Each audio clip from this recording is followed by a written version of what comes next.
Okay, Lisa, talk about the accelerator, which is really an exciting development here, a real partnership, right, between Techstars and the Heritage Group. Talk about kind of the creation of the accelerator, what it's all about. Yeah, so I'm sure that you've already heard from others at the Heritage Group about their motivation to run an accelerator and work with early stage companies.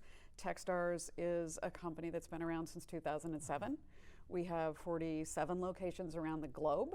And our job, as we see it in partnering with corporations, is to bring our global network that helps entrepreneurs succeed to them. So relative to our role with the Heritage Group, it was in the early days listening and understanding what are the kinds of problems that they'd like to solve in and around their portfolio of companies, and how can we find companies that could help solve those kinds of problems. Yeah. So you found some companies, right? 10 companies Yes. from all over Yep. the world. Give us Yes. kind of a snapshot of the companies that have been housed here and accelerating, if you will. Sure. Yes, we have, relative to Europe, we have a company from Estonia, we have a company from Germany. In both cases, they are addressing really big problems like how do we get toxins out of the materials that we are currently using. In another case, it's how do we electrify roads of the future. One of the things that Amy Schumacher had said to me when we spoke early on was the world is revolving around us with electric vehicles of all kinds, not just cars, but trucks and forklifts and everything else.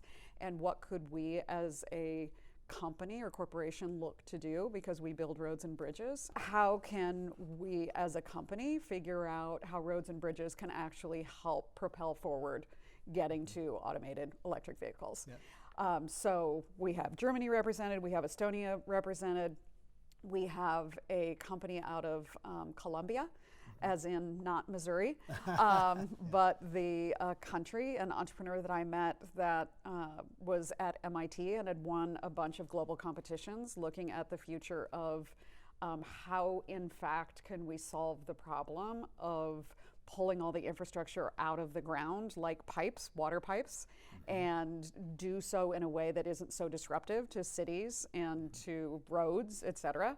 And he's created a solution for that problem and is looking to bring technology that they've implemented in Colombia here to the United States. We have multiple companies from across the US, from San Diego, from Oklahoma, as well as the East Coast, and all of them come here because A, they want to work the playbook of Techstars in terms of how can we help accelerate their companies, but the other is relative to the Heritage Group, how can we take advantage of the expertise that's available in the myriad of companies across the Heritage Group portfolio and learn about how that can help us do proof of concepts, build pricing models, and work with other customers. So these are big global issues that are being focused on right here in Indiana. Yes, yeah.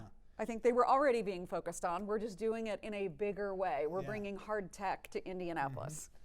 What about the potential for companies to perhaps set up shop and locate here in Indiana? Sure. Well, when you start down this road of recruiting companies, you don't necessarily have that in mind. But as we were in the process of recruiting, we found a couple of companies who were an obvious fit for other reasons. So as we were recruiting them, Ateos is one of them out of La Jolla, California, who was looking for the opportunity to work with precision manufacturers, was looking for the opportunity to get access to battery expertise. And the second call I had with him, he said, oh my gosh, I didn't know the Battery Institute of America is right outside of Indianapolis, and I'm flying out there to meet with them and figure out how we can do that. And he will be moving the company here, already has signed his contract, and in terms of how they're going to work down there, has found manufacturing partners in the region.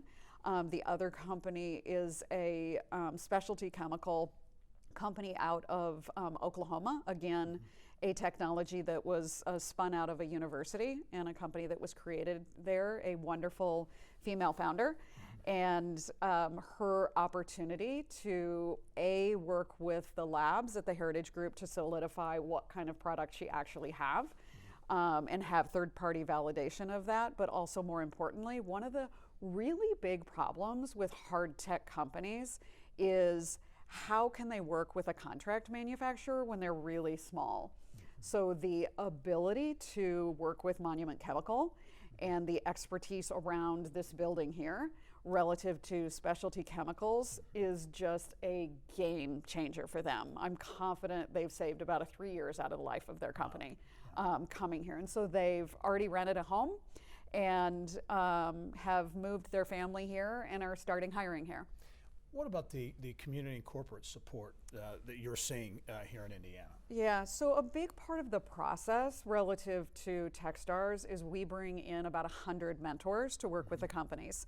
And in all cases where we have a corporate partner, we're obviously looking at bringing in executives from that corporate partner. And in this case, it's even more unique because there's so many. But in addition to that, because of the kinds of companies that we have, it was really important to reach out to the Department of Transportation, to Cummins Engine, there's a number of, I would call it both corporate and experts in the community. Purdue has been a lifesaver in terms of both people that are doing research in Purdue on topics that our companies are working with, but also we will be announcing some pilots that we're running that, frankly, I don't think that we would have been able to do without the collaborations that we've had with corporations, universities, and government officials in the state of Indiana. Yeah. You've been around the country in a number of roles around innovation and entrepreneurship. Your take on the landscape here in Indianapolis and more broadly in Indiana when it comes to innovation and entrepreneurship? Yeah, so when I came to Indianapolis, I knew one person. Luckily for me, that one person was Scott Dorsey.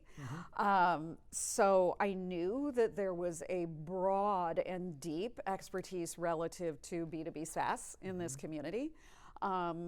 I have been amazed at the opportunity to come in and focus on what we call hard tech.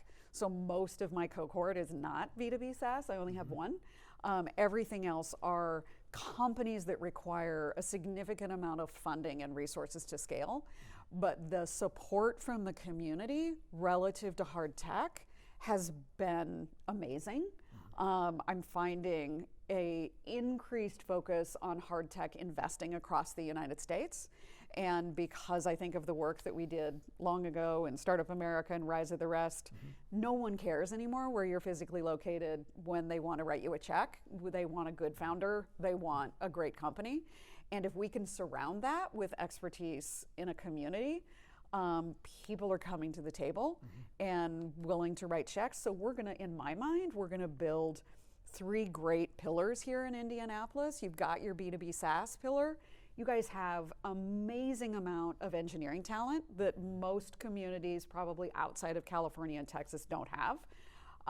And the third one is building expertise around hard tech. So this should, help all boats rise in the great community of Indianapolis.